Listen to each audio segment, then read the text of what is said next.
accused me. Ever been falsely accused. Have you ever just sit there and take it, watch proceedings or watch how it played out and wait, knowing that you're innocent, knowing that you didn't do it?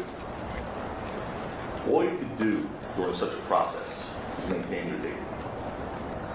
Isn't that right? All you can do is maintain your dignity.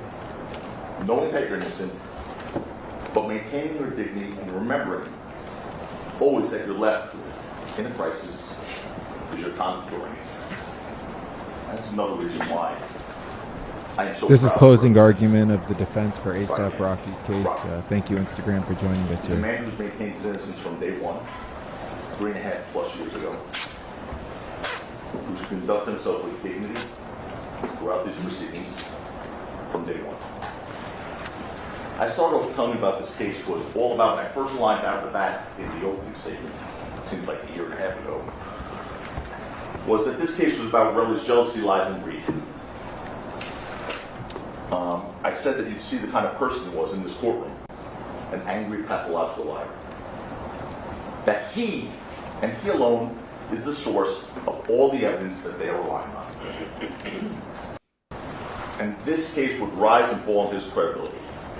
You take him out of the picture, there is no case.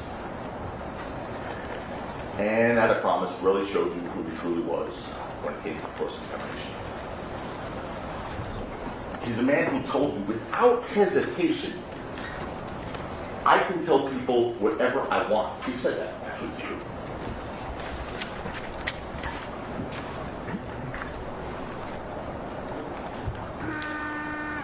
I was right out of the box, the first one to get the line, please.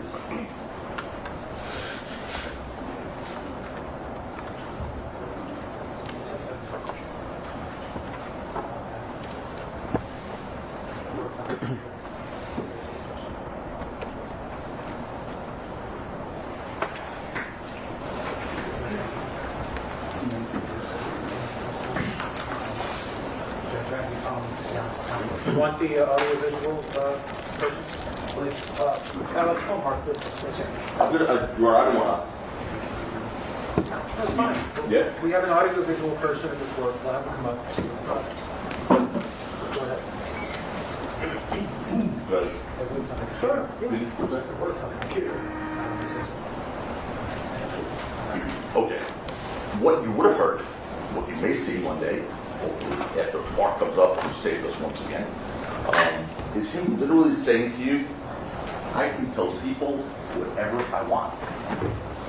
He's their witness, who you're being asked to believe beyond a reasonable doubt. I can tell people whatever I want. He's a man who literally gave 4 different answers to one question. 4 answers, 1 question. He said, yes, no, I don't recall, I don't know, in 1 question. That was a first for me. I've been doing this for a bit.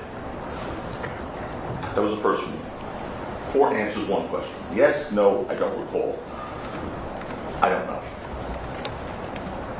He's a man who committed perjury before your eyes over and over again. A man who snapped, cursed, threw a water bottle while he was testifying, cursed in this courtroom. Threw a water bottle out of anger while testifying in the light of court with the judge, with the jury, with these terrific sheriff's deputies and bailiffs. That's how he acted here. Imagine what he's capable in the dark of night if he doesn't think anyone's watching. The evidence in this case has shown you that this case indeed rises on his credibility or falls on his credibility, and it is falling hard. Before we start, I do want to thank you all. It's right to thank you all for your commitment and sacrifice in this case. It's not been an easy case. It's been a long, long case. It's been odd that not one of you have ever been late. Another first for me. Been doing this for a while, both as a prosecutor and defense attorney. Not once have we been waiting for a juror. So your commitment and your sacrifice is Jury duty is awesome. Be the 1 in 12. So All the power is with the jurors. I know that. Be the 1 in 12. But this is the power of This jury is why we duty. love what we do. That's why I love what I do. It's an opportunity to come before people who are from the community, who are the conscience of the community, because you are the conscience of this community. And when I say community, I mean you represent the community of Los Angeles. Every part of the community, parts that are represented here, and parts that aren't represented here, Compton, Englewood. You represent all parts of this community. You set the standards, you tell us what's right and what's wrong with your work. Everything the Use your jury common sense to tells do all. that. All in the hands Ladies of and the gentlemen, your jury. work goes far beyond these courtroom doors. The evidence isn't there in this case. It's not All even in the hands close. of the jury. Appreciate Mr. Brazone's argument, but we're going to dissect the evidence now. Apart from Relly's testimony, the prosecution, just his testimony, I'm not talking about his physical evidence, he said, apart from his testimony, the prosecution's evidence consists of videos, shell casings, and knuckle scrapes. And I don't know what else to call them but knuckle scrapes. I know they said, oh, he's going to call them knuckle scrapes. What am I going to call them? Bullet wounds? I mean, they're knuckle scrapes. Videos don't prove that case, they prove the opposite. Relly's the aggressor. In both videos, and we'll show you those, and we'll show you them slowly. The shell casing is not... Sir. Mark says it's set up right, but he needs to... Yeah, I'll stop for a second. You want to try it? Let's try it. Thanks. Go ahead. You need back here or over here?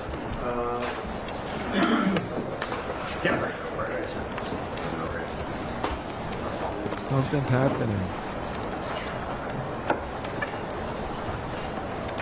We're trying. Thank you, Turn Up General. We're trying out here.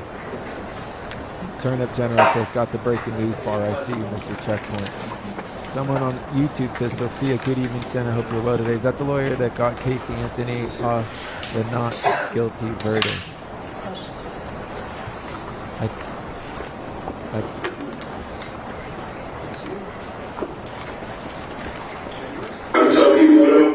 I believe possibly you're right. Yeah.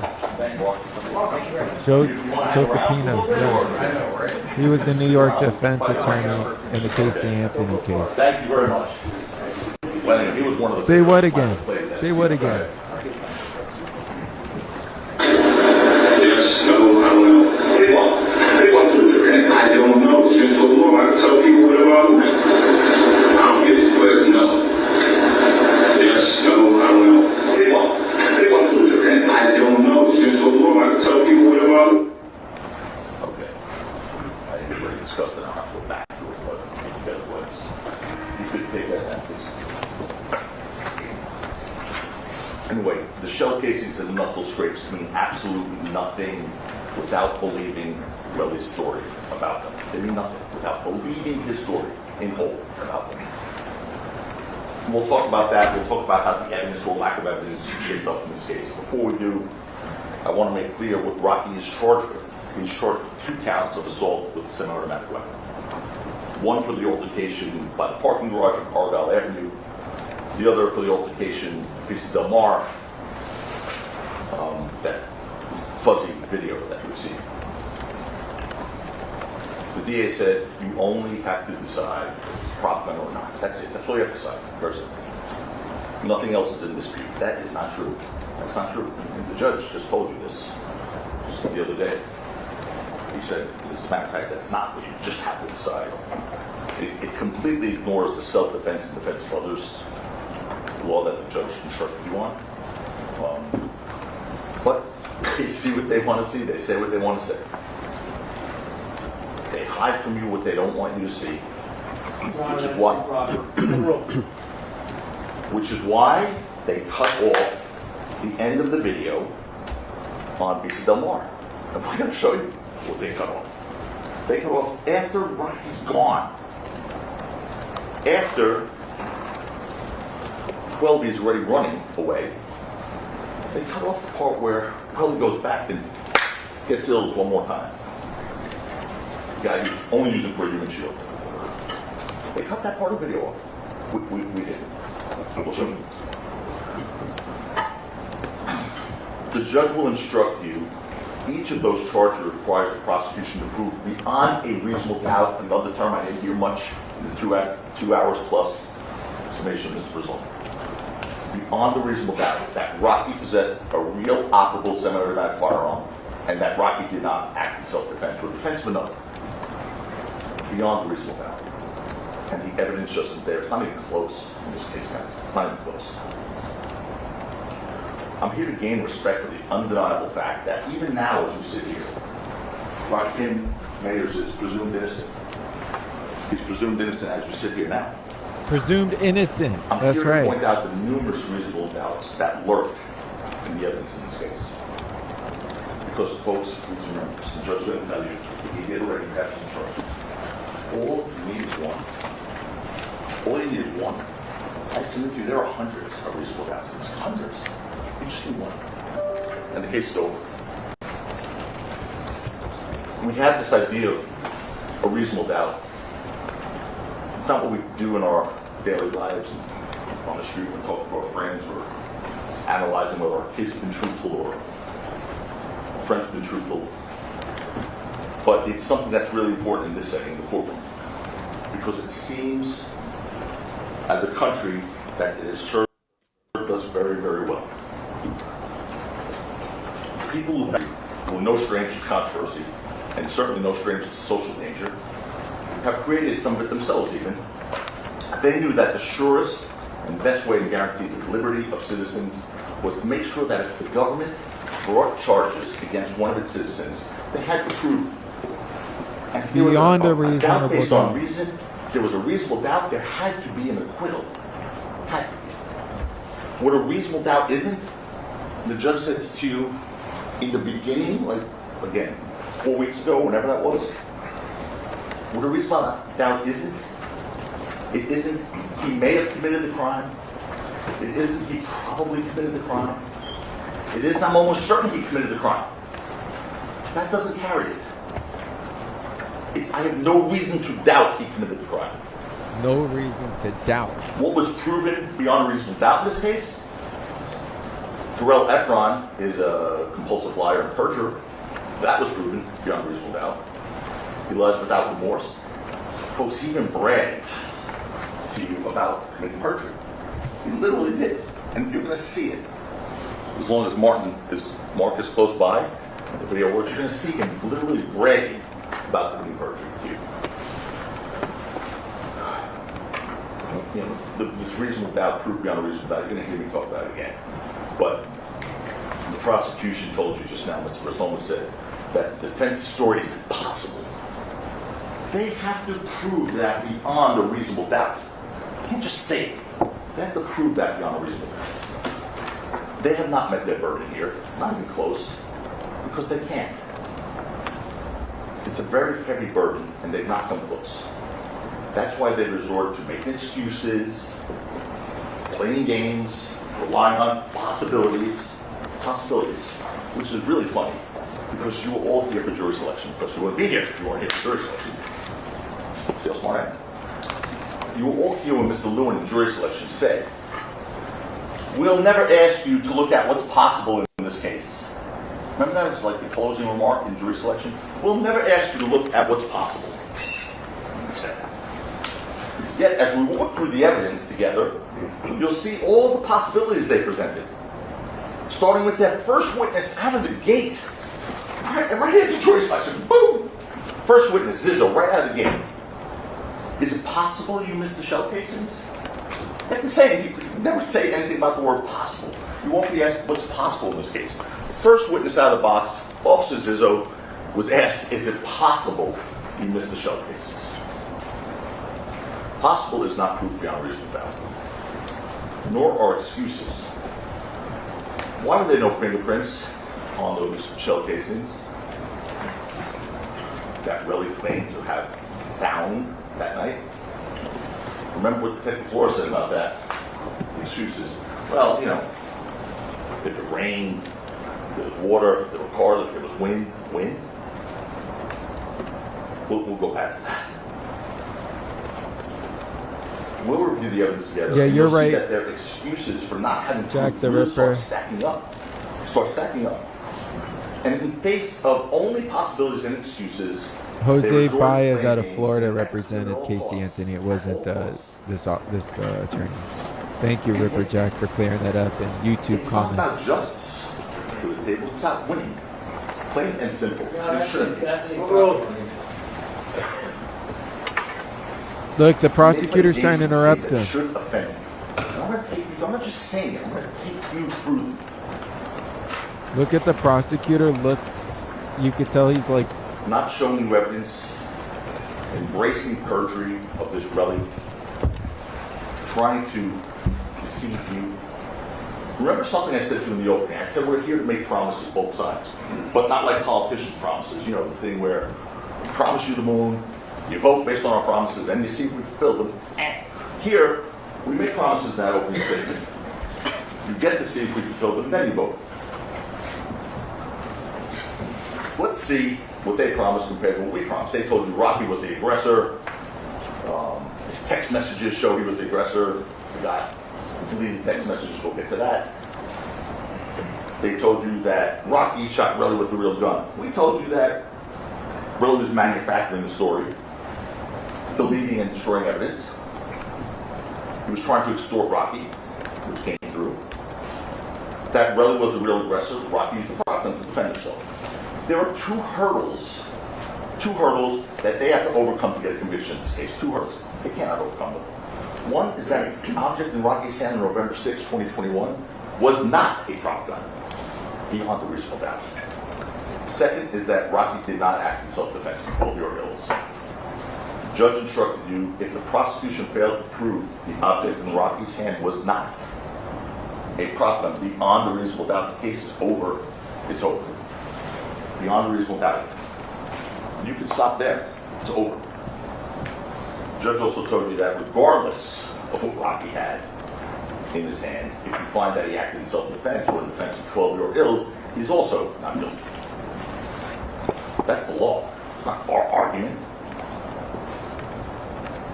They bear the heavy, heavy burden of disproving self-defense or defense of another beyond the reasonable doubt. And that's a burden that they cannot carry in this case, not even close. Relly threatened Rocky, Relly threatened Schwelby, Relly repeatedly punched Ills and ragdolled Ills. And we're going to show you that again on the video. Slowly. You had it narrated to you, but you can see it on the video. Before we do that and talk about it, let's discuss why they can't overcome that first hurdle. First, beyond reasonable doubt, that the object in Rocky's hand was real, was not what we'll fire on. Because they cannot, absolutely cannot overcome that. There is incontrovertible evidence and testimony in this case, and other evidence that shows you the object that Rocky was possessing was a prop gun. Unimpeached. Not a real firearm. And they asked why. First of all, remember, there's no evidence in the record Rocky was licensed to carry in 2021. He wasn't. But 12 and Lou told you it wasn't a real gun. Two people came in here, took an oath, and told you it was not a real gun. Lou Levin told you where it came from, that B&B music video. He identified it with Rocky and Rihanna from July of 2021, right before.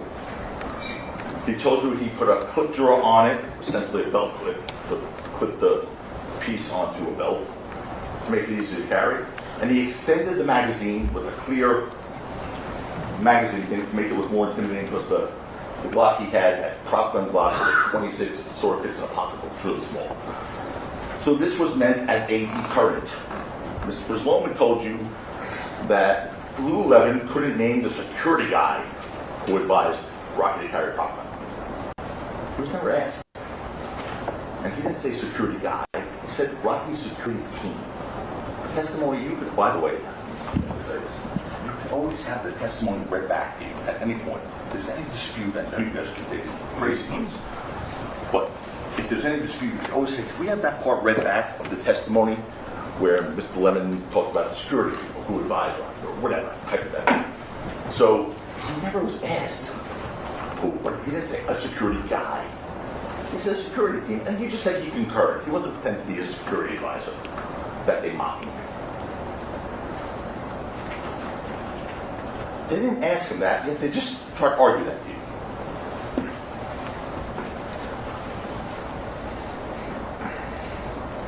Mr. Levin also I told you that believe the prop gun sentencing didn't will serve be its tomorrow. intended purpose on I November believe 6th, sentencing will be obviously, tomorrow. 2021. It could potentially be today, but I believe tomorrow. Rocky gave it back to Or him, days and after. he gave Depends it how back to long his the co-director jury from has the DMV to video time to when deliberate. he went to New York next. He didn't remember if it was December, January, or whatever. By the way, we didn't bring in a picture of the video. They're the ones with the burden of proof here, folks. They have the burden. The DMV videos for all to see. It's out there. They could have, if they wanted to, subpoenaed it.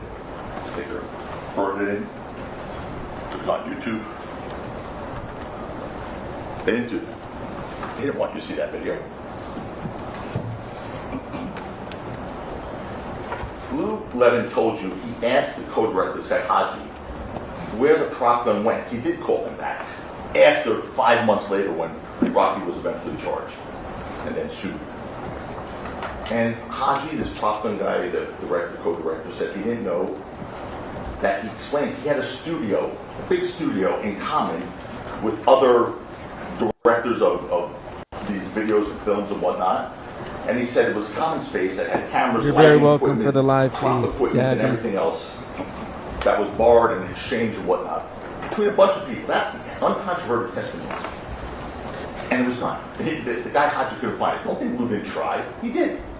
The guy Haji said it was gone. And you heard the DA spoke. They told you. They told Lou. They spoke to Haji. They recorded it. They told you. And you know, if Haji said anything inconsistent with what Lou said, you're going to hear that thing.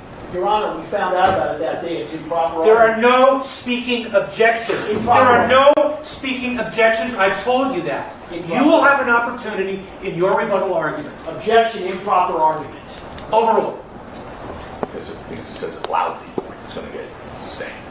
Objection, improper Sustained. argument. That is sustained. Don't do that, Mr. Tank. Anyway, you were hurt. And he said it was a common space that had, and they could have also, they could have Wow. prop houses and music Oh video, my whatever else. God. They could have done it too. It's fireworks in But there. they didn't say, oh, we didn't do it. Again, you have absolutely no burden to do anything. We did provide live witness testimony. We cross-examined. It wasn't a surprise to them.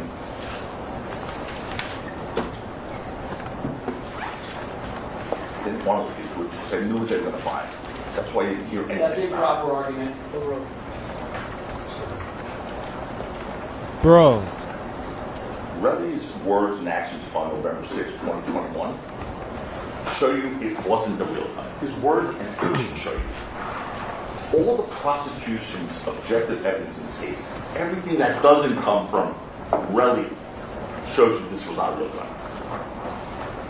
Common sense also shows you it was not a real gun. On that last point, the prosecution would have you believe that Rocky, you saw that video, shot a real gun at his friend Ills, who was right there. I mean, Ills was right there. According to them, he shot the gun, a real gun, at his friend Ills. That makes no sense. You saw the video. The second shot, Ills was right there. There's no way, even if that was a real gun, that Ills wasn't getting hit. That was real. There was no way. The DA then said, well, you know, why? Why would he get rid of the prop gun? He said, we haven't explained that. I think we did. I think Lou Levin explained that pretty well, and pretty clearly.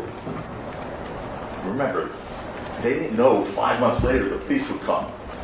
They weren't thinking, ooh, we better save this in case, I don't know, next year at some point I get arrested. That was the furthest thing from Rocky's mind. They did know that it did not serve its intended purpose. They did know that. So that was the end of that. Rocky got rid of that prop gun that didn't work and instead beefed up his security. So now he had to have security all the time instead of just going to events, even when it was his friends on the street. Of course, he didn't know the police were going to be involved 5 months later. As for 12 and Lou Levin, you heard from each of them. And before we get into what they said, let's talk about the process. What's supposed to be about the search for the truth. That's what it's meant to be. It's not supposed to be about just trying to win. That's what it's not supposed to be about. Especially when you have the power of law enforcement and government behind you. You know, it's the prosecutor's job to make sure innocent people go free also. And it makes sense that all the witnesses come to your attention. All the witnesses come to your attention, as we had to do in this case. You can see that responsible citizens came in here as witnesses who were often treated roughly and ridiculed, attacked by Mr. Lewin, an obsession to win, attacked. You don't treat witnesses who came in here, don't get paid to tell the truth, have no financial motive, you don't treat them like that, just purely and simply because they're not saying what you want them to say in your version of what the truth might be. You don't do that. Mark Twain, great author, once said, "To a man with a hammer, everything looks like a nail." That came to life.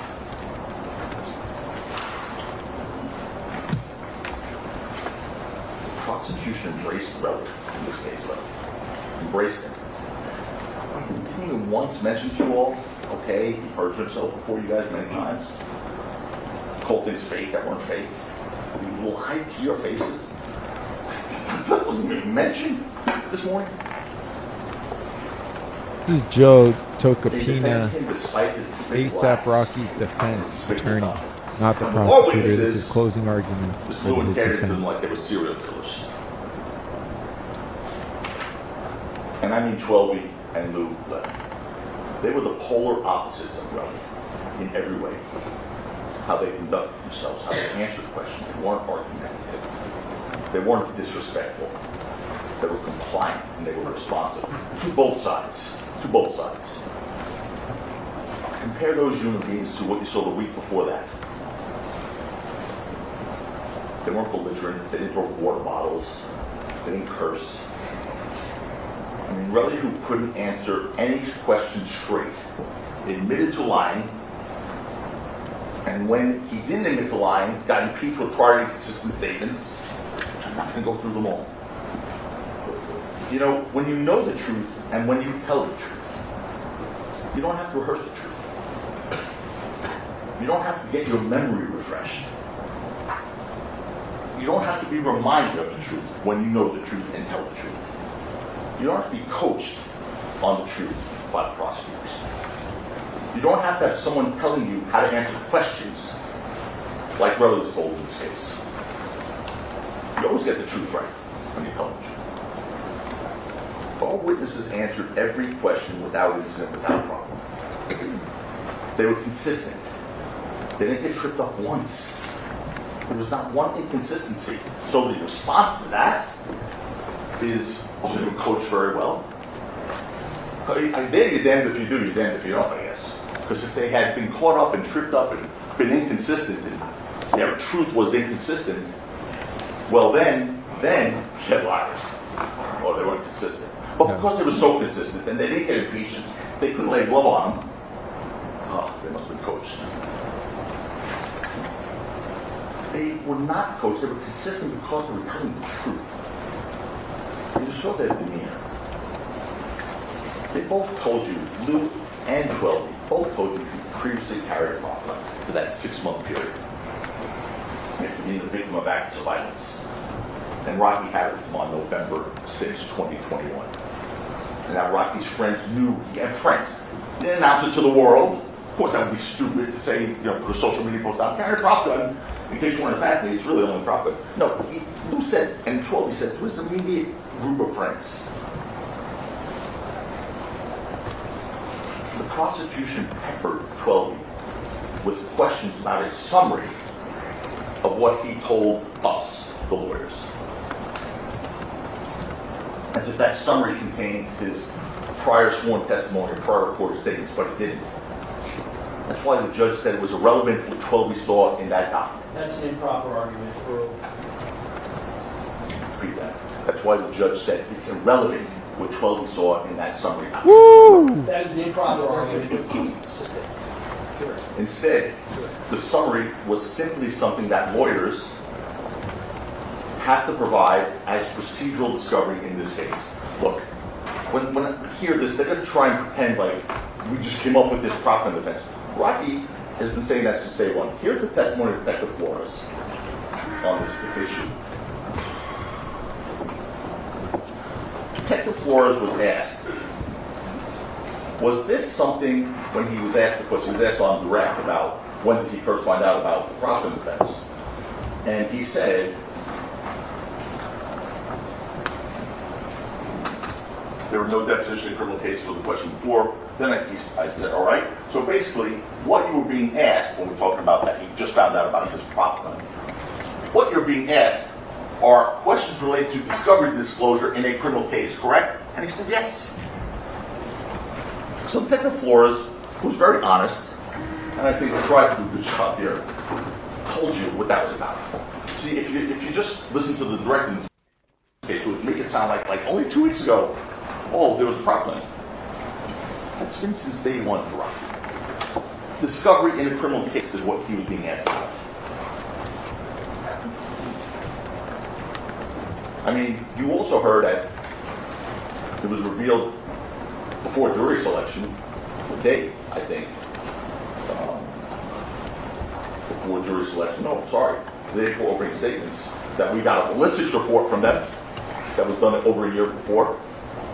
The day before opening statement, you guys were empowered. Okay. Whatever. He goes crying and screaming. A year after they did it, Detective Flores said, we got it after you guys were empowered. In 2025. Detective Zizzo, Sergeant Zizzo, now former police officer Zizzo, said on the witness stand, yeah, we may have missed it. We didn't search the whole street. I said, really? Looking at his report, I'm like, when did you say that for the first time? He said, today, this morning, he told them that for the first time. Okay. I'm saying, oh, they just came up with it. This is real life. This is a trial. This is what happens. Sometimes witnesses remember things later, sometimes they don't. But I'm not accusing anyone of perjuring themselves like police officer Zizzo because he just remembered that today, 5 years later. You know? I mean, it's sort of odd. 5 years after that, he remembers they may have missed it. But that's okay. Look, more importantly, as Schwelby told you, what he testified to here in this courtroom is what he told us previously and what he saw that night. Period. He was consistent, he was credible, unlike Relly, who actually contradicted his own recorded statements, and unlike Relly, who actually contradicted his prior sworn testimony over and over again. He committed perjury, he bragged about committed perjury. And the fact that the prosecution tried to make you believe that a summary was Schwelby's actual statement when it wasn't.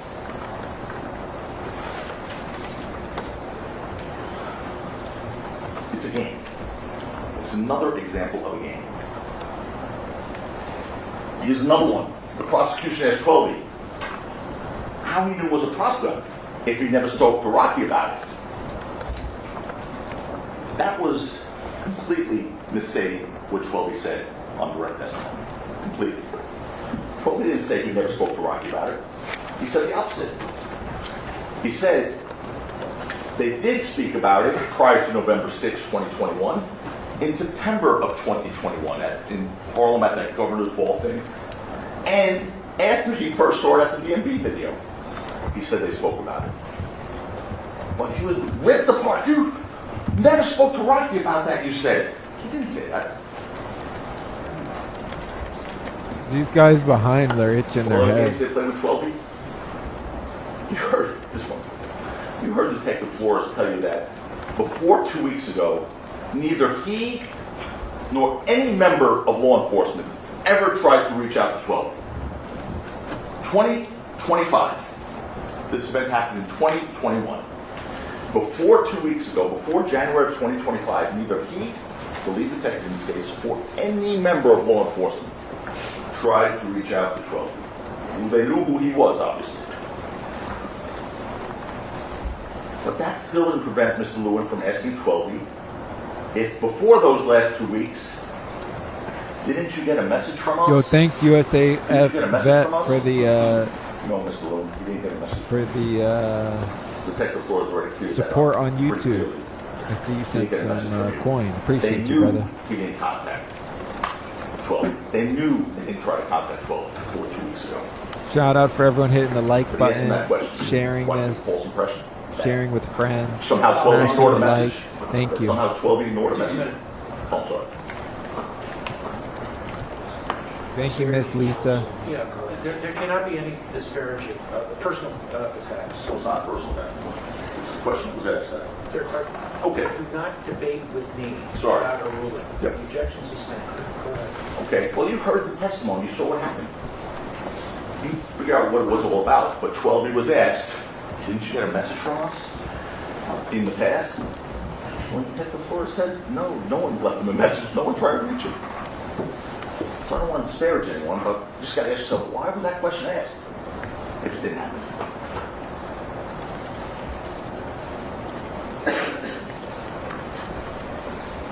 Look, you know, what I said, games, they're a constant theme in this trial. Here's another one. Prosecution asked 12B about photos taken in Rocky's bedroom which showed Rocky's registered firearms and not a prop gun there.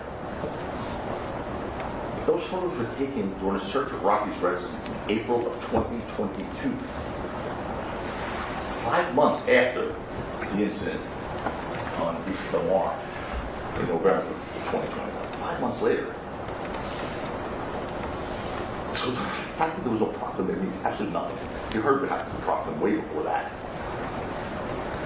And here's this also. Think about this.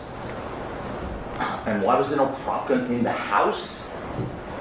You heard why Rocky, for that 5-6 month period, carried a prop gun on advice of security. Because he'd been subject to episodes of violence. He had a stalker. His face was slashed. Home invasion, okay? But he'd been subject to violence. On the street, he didn't have a carry. So when he wasn't with security, he had this thing to hopefully deter people. At home, he had licensed firearms.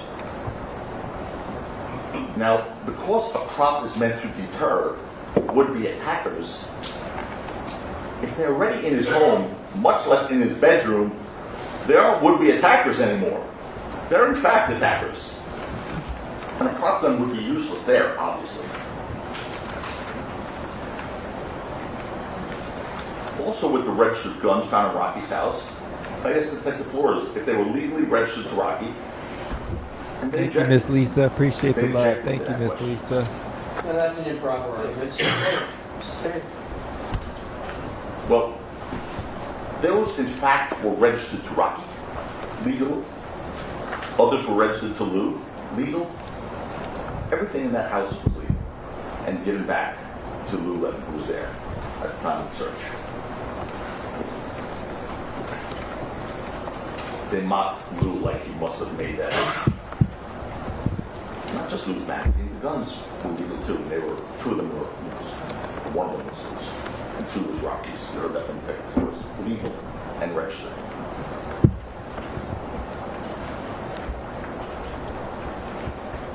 Detective Flores made it clear that the weapons found in Rocky's home were legal. So there should have been no dispute over that at all.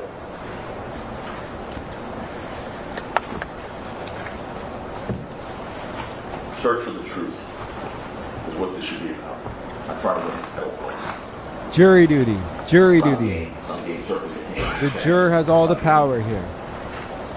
Be the 1 in 12. Prosecution did absolutely nothing, ladies and gentlemen, to impeach the testimony of Crowley. Nothing Yeah, he got loud and yelled at them a little. But saying liar, liar, pants on fire is not impeachment. He didn't move them off their story once. They were consistent.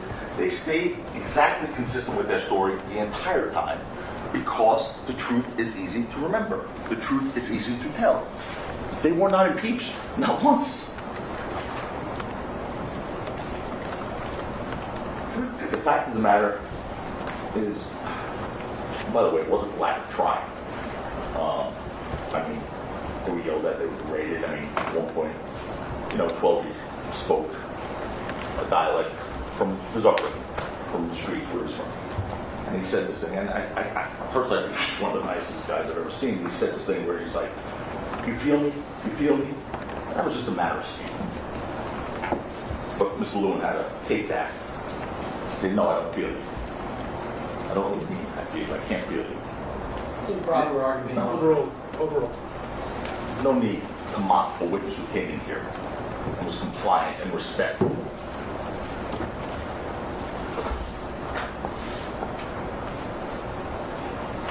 No, they were grilled both 12 and they were grilled about many, many things, including the financial motives of being here.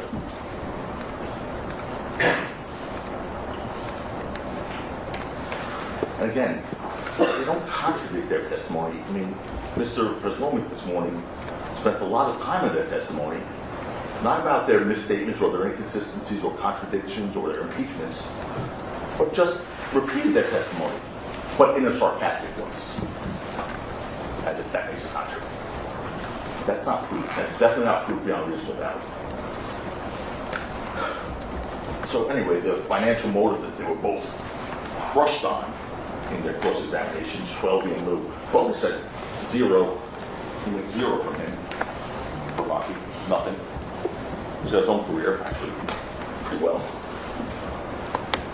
Lou said he makes a portion of his salary for Rocky, and he does, and he loves Rocky. They both love Rocky. So no one's trying to pretend they appear as unbiased with it. They love him. But it's an interesting thing, though, that they were so concerned about his both of their financial motives. Not once did the prosecution take issue with the fact that their own witness, Relly, was here because of his financial motivation, and only his financial motivation. A $30 million financial motivation.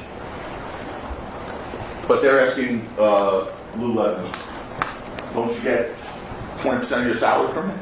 Or that poor IT guy who had to fly from Paris to get it. You made $20,000 last year from him, huh? I mean, that guy's looking $30 million for that. No disgrace. By the way, if Relly got his $30 million that he wanted, that he said repeatedly, they'd have no witness in this case, as you now know, because he'd be on an island somewhere relaxing while they were searching for him. Instead, Relly wants to use law enforcement as a money collector, because he didn't care about the police. You heard him say that many times. And if he got his money, he just has to go pound sand. They'll never find him. He's going to be on an island. And he told you how that process works. That really didn't hear that thing. But talk about extraordinary bias that they just want you to ignore. They don't even mention that one.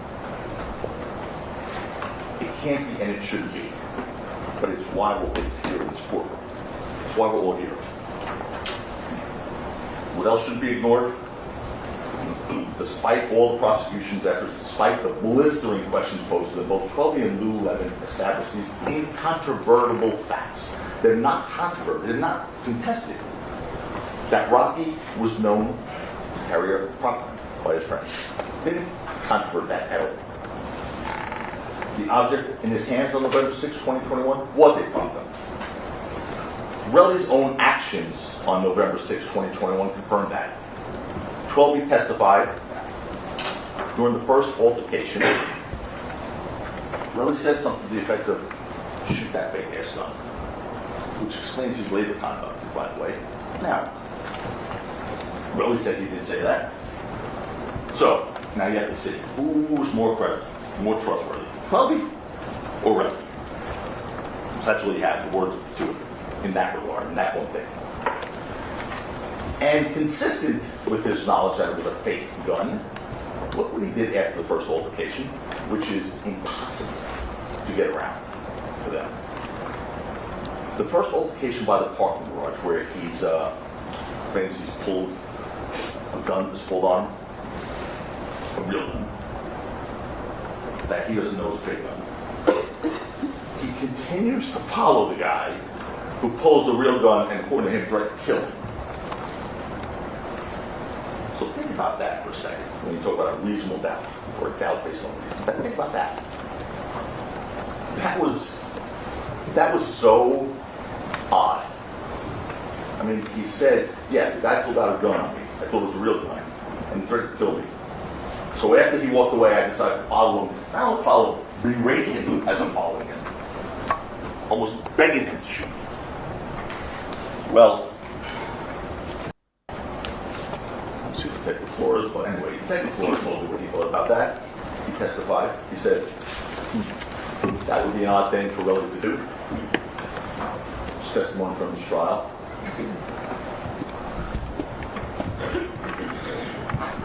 Mr. Efron, on December 2021, you asked him why he continued to follow Mr. Mayers if he knew he had a gun, right? Answer, yes, Detective Flores. Question, because according to you, you told him that would seem to be an odd thing to do, right? Or odd thing to do, I didn't say right. And Detective Flores said yes. Of course it's an odd thing to do if you know it's a real gun. Not so much an odd thing to do if you think it's a fake gun or a pump gun. And of course, when Relly was questioned about why he would do that, about being an odd thing to do, his answer was, when Detective Flores questioned about it, Relly said, I don't know. That was his answer to Detective Flores early on when he questioned him. When you asked Mr. Efron why did he continue to follow Mr. Mayers after seeing the gun, what he said was he didn't know why.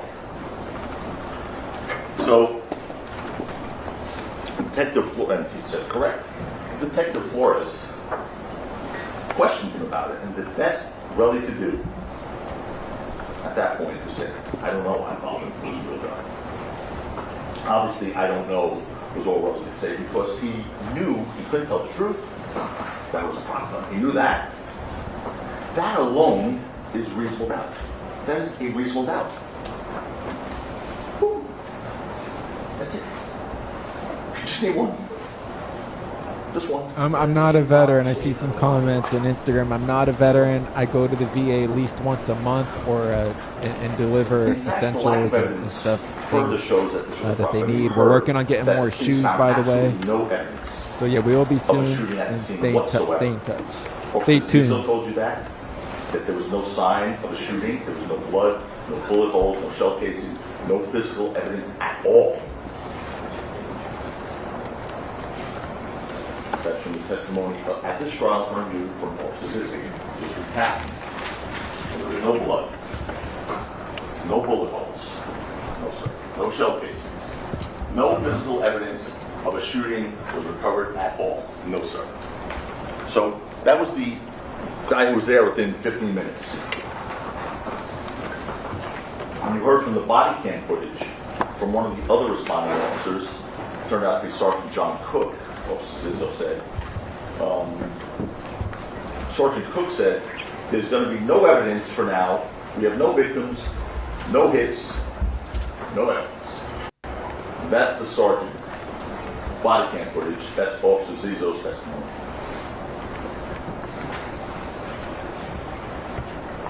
Also captured on Sergeant Cook's body cam footage is him saying, as of now, or no victims as of now, unless it pops up in the hospital, it's probably just a warning shot.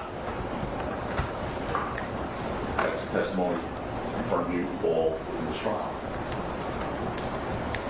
Again, so no victims as of now, unless it pops up in the hospital, it's probably just a warning shot, right? That's what he said. Sergeant Zizzo said to us. Well, Sergeant Cook was close. It was actually 2 warning shots from a prop gun. Ladies and gentlemen, the prosecution cannot prove otherwise beyond a reasonable doubt. They cannot. Beyond a reasonable doubt. Not without Relly being totally believable. Not without Relly being totally believable. And he is not worthy of belief. I don't think that needs to spend much time arguing that. That's why, in addition to asking him about November 6th, 2021, which we spent some time doing, we spent so much time questioning him about his credibility. And I'm sorry he was on the witness stand for 5 days. The reason he was on the witness stand for 5 days, I was only 2 total days with him. But the reason he was here that long is because he didn't answer questions. Right? The questions had to be asked on cross anyway. 3, 4 times. The judge had to get involved. That's why he was here so long. Well, because without him, when he questioned his credibility, it's not because I was having fun speaking to him. I wasn't. But when you question his credibility, it's because his credibility is at issue. Because without him and his credible testimony, the prosecution has 0 evidence of a shooting. They even had to prove, they have 0 evidence to prove that it was an operable gun, let alone shooting. Consider that. What's the prosecution's evidence that the object in Rocky's hand on November 6, 2021 was not a prop gun? What's their evidence? Relly's shell casings, get to those. Relly's knuckle scrapes, and the videos from the parking garage at 1616 Vista Del Mar and 6200 Hollywood Boulevard. But remember what Detective Flores said about those videos.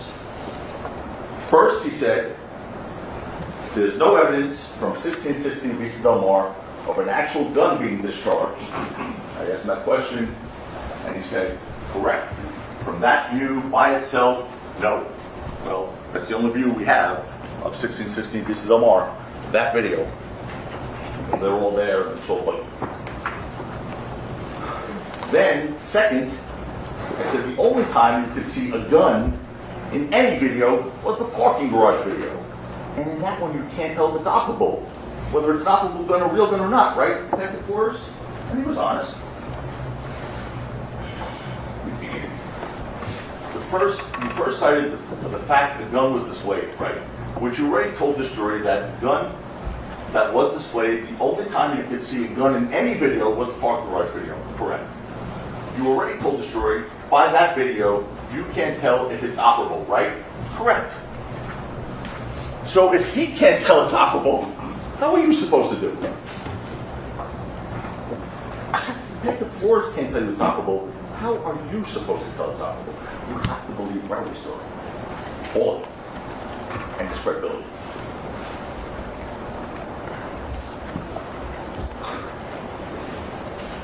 Then, third, what else they have? Well, sounds, those 2 sounds. Okay. The gunshot sounds heard at the 6200 Hollywood Boulevard video could have been made by some kind of replica firearm, according to Detective Flores. He said, aside from a gun, I asked him, what else could make those sounds? An operable gun, I should say. And then he said, the sound I heard off the camera, I mean a firearm, some kind of replica firearm. He also acknowledged that a replica firearm could also make that sound. A starter pistol could make that sound. That's Detective Flores. It's a case detective.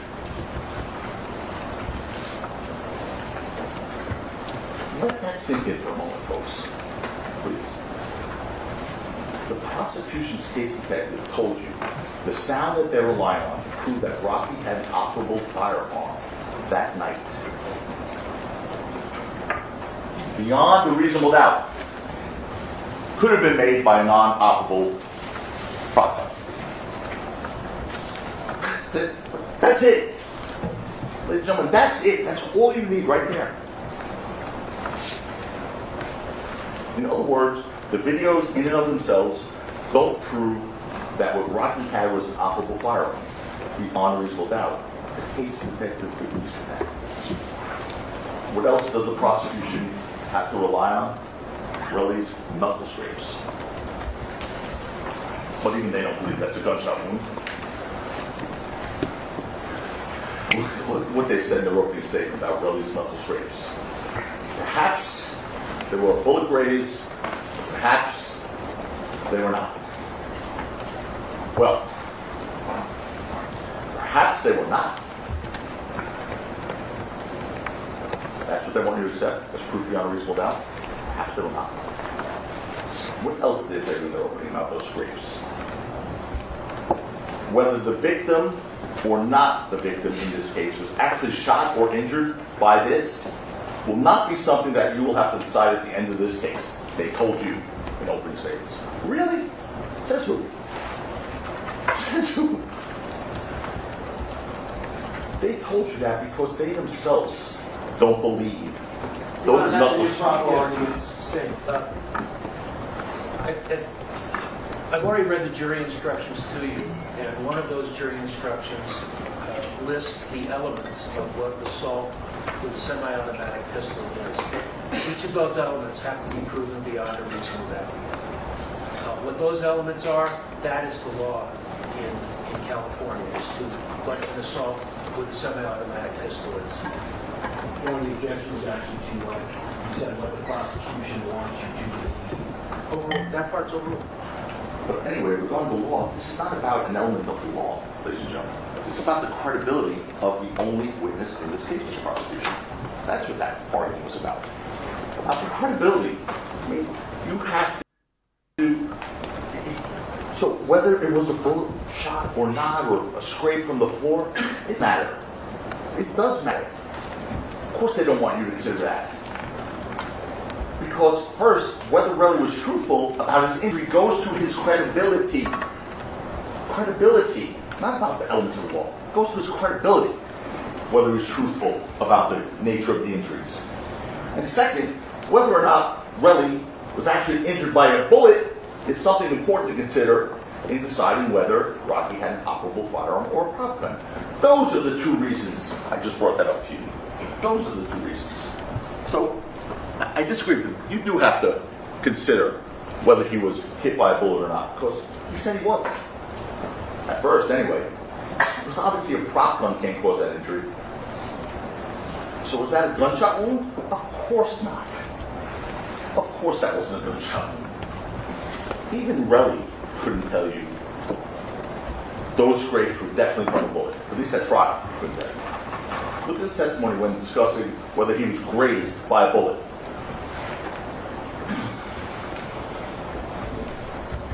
I guess whatever is left from the bullet, or the floor, or whatever. I don't know. I can't see. Okay. So, it's either what was left from the bullet, or the floor. Well, I guess it could have been the floor. I don't know. I can't see. It's not what he said in his lawsuit. His lawsuit, he said he was shot.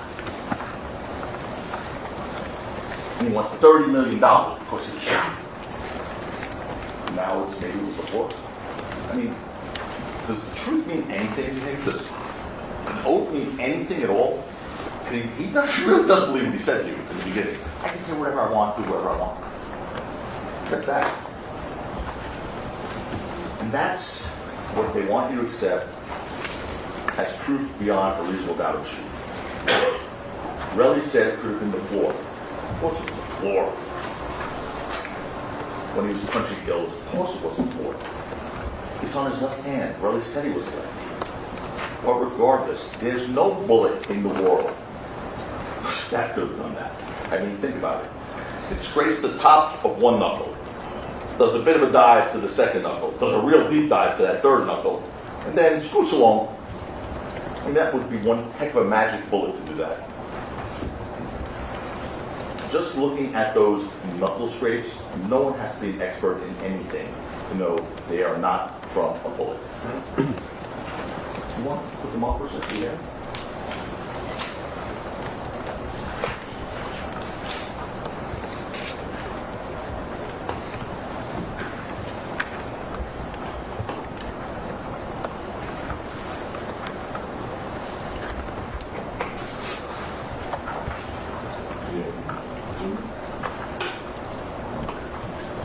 Bullet.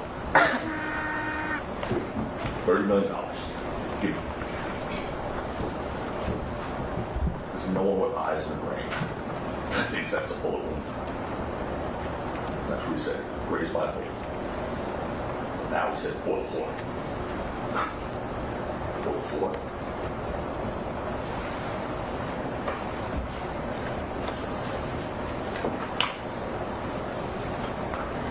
I mean, he still brought a lawsuit against Rocky, claiming he required necessary medical attention from that bullet wound, like we said. Ridiculous. And it, by the way, it's the same knuckles you saw in his Boomerang Instagram video he posted of his manicured hands, which I think we showed to the jury. We have that? Yeah. Go ahead.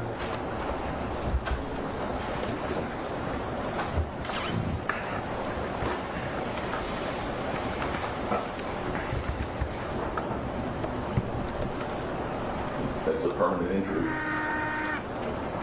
that only $30 million would take care of.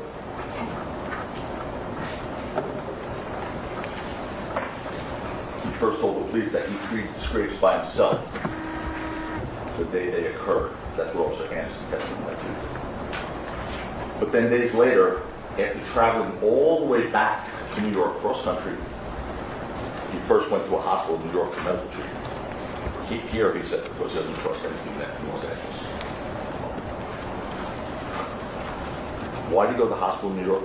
Not because he required medical treatment for those scrapes, but because the detective on November 9, 2021, told him during an interview that he needs to get treated because this is the type of case this is. This is Detective Flores' testimony. Her statement, Detective Manfred, was that he needs to go to get medical treatment because of the type of case that this is. Correct? I believe that's correct. So a detective is telling him on November 9th, you need to go to a hospital to get treated because of the type of case that this is? Normally you tell someone to go to the hospital because they need medical attention, not to manufacture a thing in a case. That is offensive, and it should be offensive to you because of the type of cases that you go to the hospital. Make it look like you require a hospital visit. You know, it's bad enough that the prosecution's main, and I'd say only witness, manufactured evidence in this case, and you don't need to manufacture a hospital visit. But he did just that with the shell casings also, manufactured evidence in this case. The only evidence they presented to try and establish that Rocky had an operable firearm. I'm going to take you through this. It's not going to be a stretch, and certainly there's multiple reasons of doubt in this. You heard a lot about those shell casings in this case. What you didn't hear was what the police found. You didn't hear that because that didn't happen. The body cam footage introduced at the very beginning of this case, first witness Officer Zizzo showed that the police responded to that scene at 10:32, less than 15 minutes after the incident. Officer Zizzo told you there were 7 police officers there. You saw them on the body cam video, by the way. And you saw, Officer Zizzo told you, 7 officers were searching the scene for any signs of a shooting with flashlights. Those big police searchlights. For how long? Detective Flores told you, about 20 minutes they were there for searching. That's 7 minutes. 7 officers times 20 minutes. That's 140 minutes of manpower right there. 7 officers for 20 minutes of trained police officers searching with flashlights for any signs of a shooting, including shell casings. They found nothing, absolutely nothing. You heard the stipulation at the end. The stipulation means we agreed, the defense and the prosecution. At the end of the case, just before the judge's instructions the other day, it's Tuesday, right? The last day was Tuesday. The stipulation between us and the prosecution that a prop gun would also have ejected cartridges. But importantly, that stipulation makes clear that the shell casing recovered in this case did not come from a prop gun. That's for sure. And of course not. Lou explained that as well. That prop gun ejects blank cartridges. And bear this in mind, this is important. This part is important. The police came looking for evidence of a shooting. They were looking for those steel metal jackets, those shell casings. There was zero evidence on this record. Zero. I defy them to say, show anything on this record whatsoever regarding what those blank cartridges look like or how they were ejected from the prop gun. There was zero evidence. That's an improper argument. It misstates the evidence in the case. Oh, it does not? Just, I don't recall every word that has been stated by every witness during the entire trial. So I don't know if it misstates the evidence or not. If this is something that's important to you, then you can ask that the court reporter read it back. All right? Thomas stating the evidence, they get to speak last. I asked him, show the evidence of what the casing from a prop gun looks like. Show the evidence of that to you. Because I don't want him to state the evidence. So, there. I lay that challenge down. Show the evidence. I say, show it. There's no evidence whatsoever regarding what blank cartridges look like or how they would have ejected from a prop gun. No evidence of what they would look like, okay? There's no evidence regarding what material those blank cartridges would have been made of. You heard about paper and plastic from our witness, from Lou Levin. Paper and plastic, or how far or in what direction they would have been ejected. There's no evidence of that at all from the prop gun. Or whether they would have still been intact or not from a prop gun. You heard no evidence of that. In other words, there's been no evidence whether the blank cartridge from Rocky's prop gun would have been observable to the police as the shiny metallic shell casing from a real firearm. No evidence of that. And they had plenty of opportunity. They had a ballistics expert in here. He could have told you, oh no, blank cartridge shell casing look exactly like 9mm shell casings. They're steel. They could have done that. They didn't ask one question about that. They didn't ask Detective Flores one question about that. They asked our witness, Lou Levin, about it. Lou's not an expert, but he knows enough. He gave an honest answer. He said, yes, they do eject. Talked about paper, bullets in the front. Describe what the casings look like at all. Or how, if they would have split or not split. Or were they shiny metal things that, like those 9mm shell casings?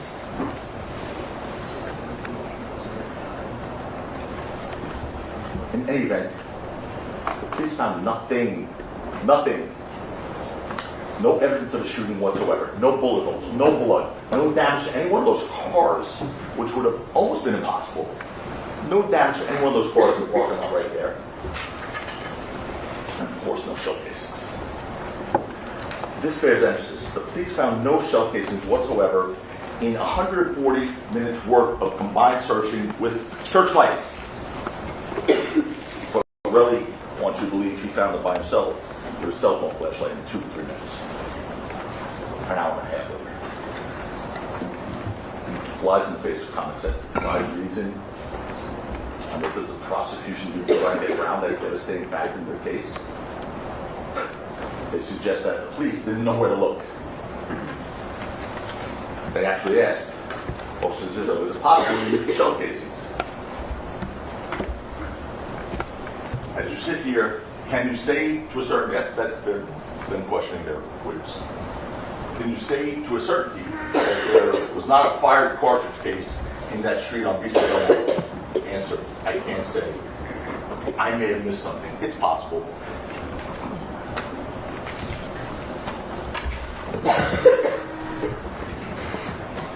Again, it's possible. We've already discussed jury selection, what you were being promised about, never hearing that word here. They broke that promise on the very first witness. Possible is not proof beyond a reasonable doubt, but neither is their exercise trying to excuse the officers possibly looking in the wrong place. Possibly looking in the wrong place. They actually told you in their opening statement that the officers didn't know exactly where to look. They said that in their opening statement. They didn't know exactly where to look. But the one problem with that excuse is there's a video. There's a video and body cam footage that show the police in the location exactly where to look. Exactly where to look. Here's the side-by-side images.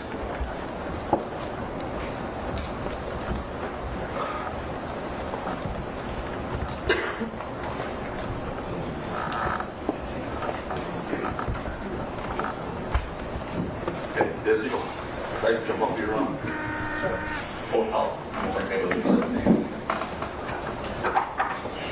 Did everyone see my blocking? Anyone? Yeah. Okay, so here's the officer searching. Right there. There's that orange wall I keep saying. This is where it will happen, right here, right here. And they're searching right there with these flashlights. Now there's this person who Relly first swore was him. To you all, he swore was him at 11:09. And then said it wasn't him. But it was him first. But some news coming back here at 11:09, right across that orange wall where they're searching.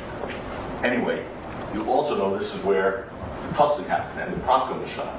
Do we have a shot of from the video where that was? Or do you have to do that? We'll do that later. But anyway, you remember the wall here. We'll show it. It's near the corner of Vista Del Mar and Selma. And this is where, at one point, you saw 12 run into. What happened right here? They're looking in the exact right spot. But we didn't know where to look. They actually said that, you know, they had these videos. They're videos.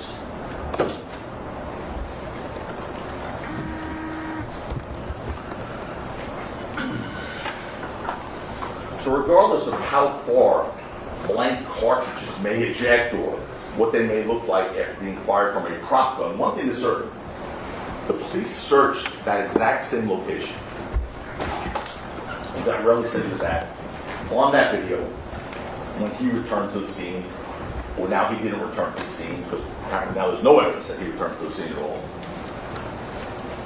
Thanks. Thought I was in trouble. It's just a sign of breaking something. 5 minutes. Right there.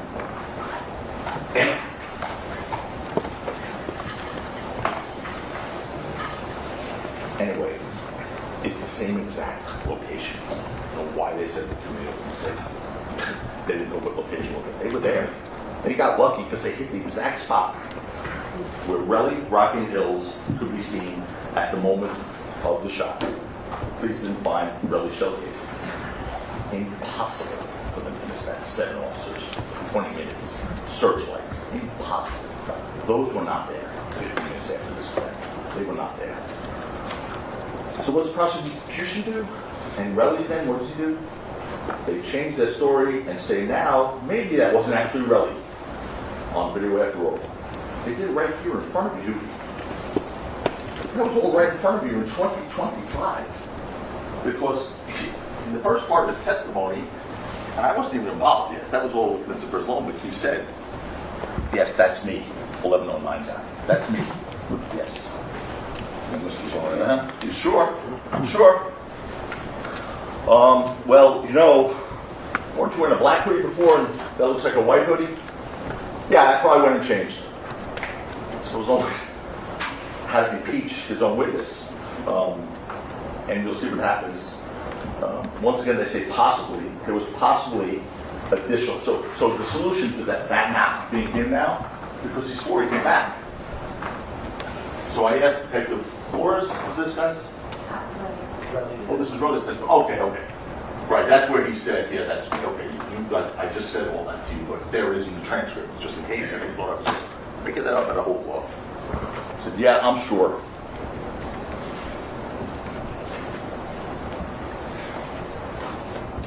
So,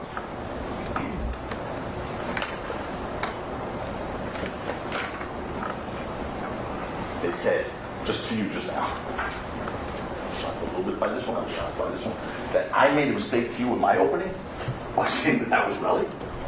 I made a mistake to you. Relly swore on the oath it was him to you. But I made a mistake in my opening. He swore to you under oath it was him. Until he changed. Until they impeached their witness and got him to change his testimony that, oh no, it wasn't me.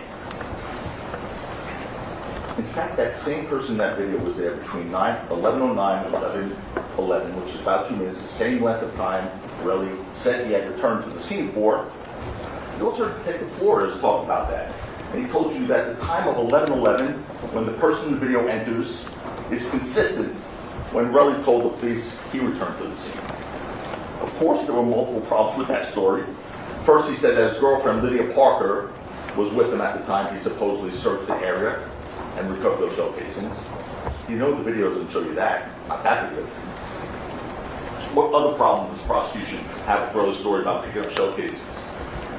The photos, which Relly claims he took at the scene, were time-stamped on his phone. And they showed the photos were actually taken at between 11:45 and 11:48 p.m. That's more than a half hour after he said he was there. Half hour after he said he was there. So, make no mistake about it, the prosecution realized they had a problem with their evidence here, a big problem. So despite that fact, they took the position for years that that guy who came back at 11:09 was Relly, returning to the scene in that video. And despite the fact that Relly told you at this trial he was sure it was him, the prosecution then impeached their own witness to get him to say, no, that wasn't me. And because Relly, let me see, hold on a second, I know you want to break.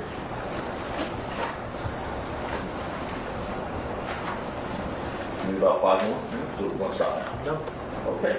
2:45 is when we're break. Yeah, let's do it now. All right, folks, we'll take a break until 3 o'clock. Please be outside the courtroom doors at that time. Please don't discuss the case, and we'll see you in about 15 minutes.